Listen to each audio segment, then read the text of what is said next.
Kalau Tuhan itu Maha Kuasa, kenapa Yesus harus mati?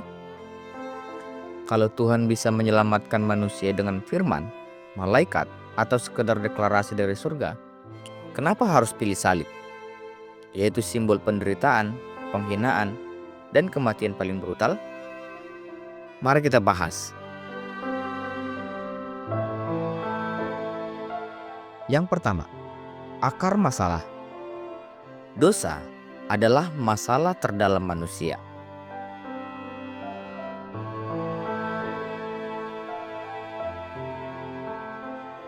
Masalah terbesar manusia bukan ekonomi, kesehatan, pendidikan, perang, atau teknologi. Masalah terbesar manusia adalah dosa. Dalam Roma 3 ayat 23 dikatakan, karena semua orang telah berbuat dosa dan telah kehilangan kemuliaan Allah. Dosa bukan hanya tindakan salah. Dosa adalah hati yang ingin hidup tanpa Allah, pemberontakan terhadap otoritas Sang Pencipta, dan keputusan untuk memilih aku di atas dia. Analoginya seperti ini. Seperti handphone yang dibuat untuk terhubung ke sumber listrik. Jika dicabut, HP masih menyala sebentar, tetapi akhirnya mati. Begitu juga dengan manusia. Kita terlihat hidup, tapi tanpa Allah, kita menuju kematian rohani. Yang kedua, konsekuensi, penghukuman dan pemisahan dari Allah. Dosa bukan hanya membuat manusia jatuh. Dosa memutuskan hubungan manusia dengan Allah. Dalam Roma 6 ayat 23, sebab upah dosa ialah maut, tetapi karunia Allah ialah hidup yang kekal dalam Kristus Yesus, Tuhan kita.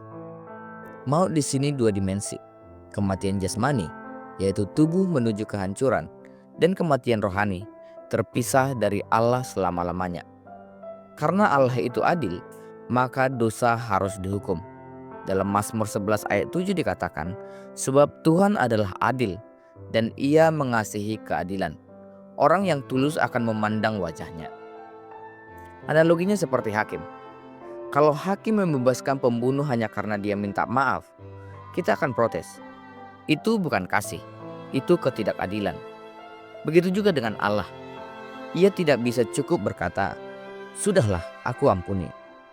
Pengampunan tanpa keadilan bukan kasih, itu namanya korupsi. Ketiga, usaha manusia, agama, perbuatan baik, Taurat, tapi tidak menyelamatkan.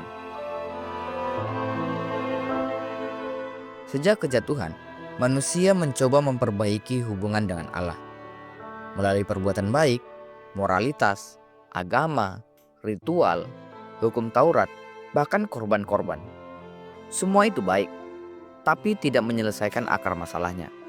Dalam Roma 3 ayat 20, sebab tidak seorang pun yang dapat dibenarkan di hadapan Allah oleh karena melakukan hukum Taurat. Karena justru oleh hukum Taurat, orang mengenal dosa. Analoginya seperti parfum tanpa mandi. Parfum menutupi bau, tapi tidak menghilangkan sumber baunya. Begitu juga usaha manusia. Korban hewan pun hanya solusi sementara. Dalam Ibrani 10 ayat 4, sebab tidak mungkin darah lembu jantan atau darah domba jantan menghapuskan dosa.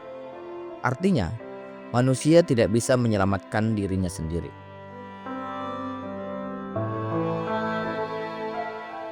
Keempat, solusi dari Allah.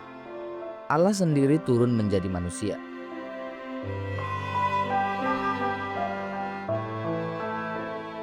Karena manusia tidak bisa mendekati Allah, maka Allah yang turun mendekati manusia. Dalam Yohanes 3 ayat 16, karena begitu besar kasih Allah akan dunia ini, sehingga Ia telah mengaruniakan anaknya yang tunggal, supaya setiap orang yang percaya kepadanya tidak binasa, melainkan beroleh hidup yang kekal. Yesus bukan nabi tambahan, bukan jalan alternatif. Dia adalah jawaban final.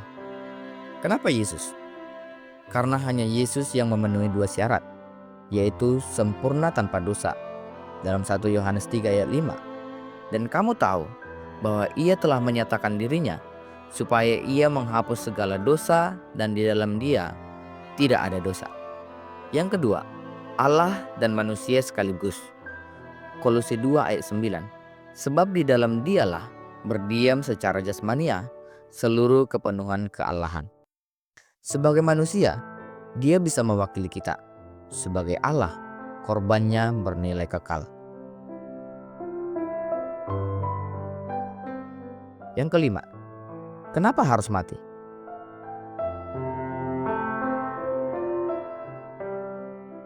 Yesus tidak mati karena manusia berhasil menangkapnya. Beberapa kali ia lolos dari percobaan pembunuhan.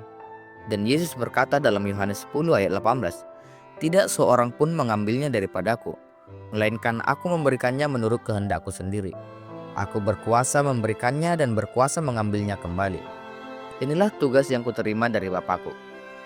Ia lahir memang untuk mati, sebagai korban penebusan. Analoginya seperti hutang. Bayangkan, seorang berhutang miliaran karena mengkhianati negara. Ia tidak bisa membayar. Secara hukum, ia harus dipenjara. Lalu hakim turun dari kursinya, mengeluarkan uang pribadinya, dan berkata, "Hutangmu lunas, kamu bebas." Bukan karena hukum dibatalkan, tapi karena hukum dipenuhi.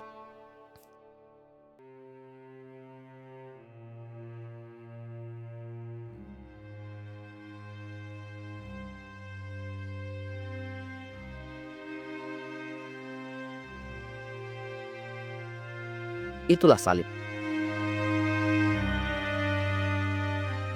Yang keenam, apa yang Yesus selesaikan di salib?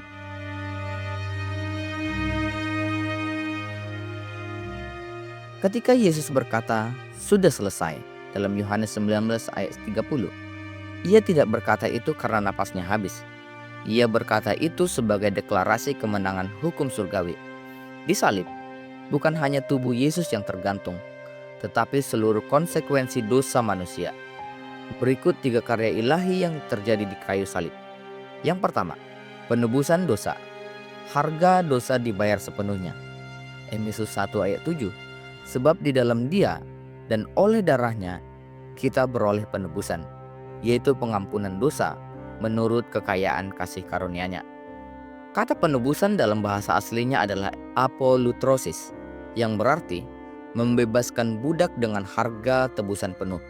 Artinya, kita dulu budak dosa. Kita dulu hidup dalam belenggu. Kita dulu tidak punya jalan keluar. Tetapi darah Yesus menjadi harga yang melunasi semuanya. Analoginya seperti seseorang mendatangi meja hukum dan berkata, "Tagihan hutangnya berapa? Aku yang bayar semuanya. Bukan setengah, bukan cicilan, tetapi lunas." Jika hutang lunas, tidak ada lagi tagihan. Jika penebusan selesai, tidak ada lagi hukuman. Yang kedua, pendamaian. Hubungan dengan Allah dipulihkan. Roma 5 ayat 10. Sebab jikalau kita ketika masih seteru diperdamaikan dengan Allah oleh kematian anaknya, lebih-lebih kita yang sekarang telah diperdamaikan pasti akan diselamatkan oleh hidupnya. Manusia bukan sekadar jauh dari Allah. Kita dulunya musuh Allah. Salib bukan hanya solusi hukum, tetapi solusi hubungan. Allah tidak sekedar mengampuni kita, Dia mengangkat kita kembali sebagai anak-anaknya. Analoginya seperti seorang ayah yang anaknya melarikan diri, menghancurkan nama keluarga. Tetapi ketika anak itu kembali, ayahnya bukan hanya mengatakan, "Aku ampuni kamu," tetapi berkata, "Masuklah kembali ke dalam rumah. Kamu tetap anakku." Salib membuka jalan bagi hubungan, bukan hanya ketaatan. Yang ketiga, kemenangan. Kuasa dosa, maut, dan iblis dipatahkan. Kolose 2 ayat 15. Ia telah melucuti pemerintah-pemerintah dan penguasa-penguasa dan menjadikan mereka tontonan umum dalam kemenangannya atas mereka. Salib bukan tragedi. Salib adalah panggung kemenangan surgawi. Iblis pikir salib akan mengakhiri karya Yesus, tetapi salib justru mengakhiri kuasa mereka. Dosa tidak lagi memiliki otoritas atas kita. Maut bukan lagi akhir, tetapi pintu masuk kekekalan. Setan tidak lagi memiliki hak legal atas hidup kita. Yesus tidak mati sebagai korban, Dia mati sebagai pemenang. Ketujuh, kebangkitan. bukti bahwa misi telah selesai dan kemenangan sah.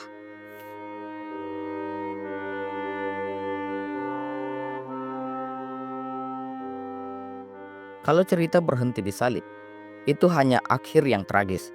Tapi pada hari ketiga, kubur kosong, kematian dikalahkan, dan Kristus bangkit. Lukas 24 ayat 6 dikatakan, "Ia tidak ada di sini. Ia telah bangkit. Ingatlah apa yang dikatakannya kepada kamu ketika ia masih di Galilea." Kebangkitan bukan hanya epilog. Kebangkitan adalah pengesahan surgawi bahwa pengorbanan diterima. Jika Yesus tidak bangkit, maka dosa belum lunas, maut masih menang, dan iman kita menjadi sia-sia. Tapi karena ia bangkit, maka pengampunan bukan harapan, tetapi kenyataan. Keselamatan bukan teori, tetapi jaminan. Dan harapan kekal bukan mimpi, tetapi milik orang percaya. Bayangkan seseorang dipenjara seumur hidup karena kejahatan berat.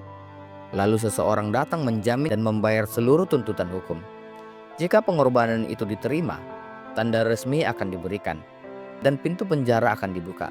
Kebangkitan adalah pintu penjara kosmik dibuka lebar. Itu tanda sah bahwa hukuman selesai. Tidak ada lagi tuntutan. Oleh sebab itu, tetaplah bersyukur kepada Tuhan, dan layanilah Dia dengan segenap hatimu, dengan segenap jiwamu, dan dengan segenap tubuhmu. Tuhan Yesus memberkati. Amin.